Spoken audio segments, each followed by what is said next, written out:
সজনে ডাঁটার সিজন এসে গেছে, তাই বাজার থেকে কচি কচি সজনে ডাঁটাগুলো নিয়ে এসেছি পোস্ত করার জন্য। প্রথমে 2 চামচ তেল দিয়ে বড়িগুলো ভেজে নিলাম। তারপর ওই কড়াইয়ে পেঁয়াজগুলোকে ভেজে নেব। ভাজা হয়ে গেলে আলু, টমেটোর তাতে নুন হলুদ দিয়ে নেড়ে নিয়ে জল দিয়ে দেব। আলুটা অল্প সেদ্ধ হয়ে গেলে তার মধ্যে সজনে ডাঁটাগুলো দিয়ে দেব। এরপর আলু ডাঁটা দুটোই সেদ্ধ হয়ে গেলে তাতে ভাজা বড়িগুলো দিয়ে পোস্ত দিয়ে মিক্স করে অল্প সর্ষের তেল দিয়ে নামিয়ে দেবো।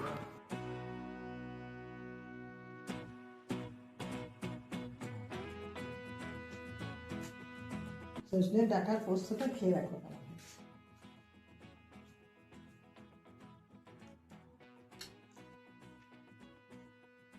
খুব ভালো হয়েছে, আপনারাও এইভাবে রান্না করে দেখুন, খুব ভালো লাগবে। ভিডিওটা যদি ভালো লেগে থাকে তাহলে লাইক, শেয়ার ও সাবস্ক্রাইব করুন।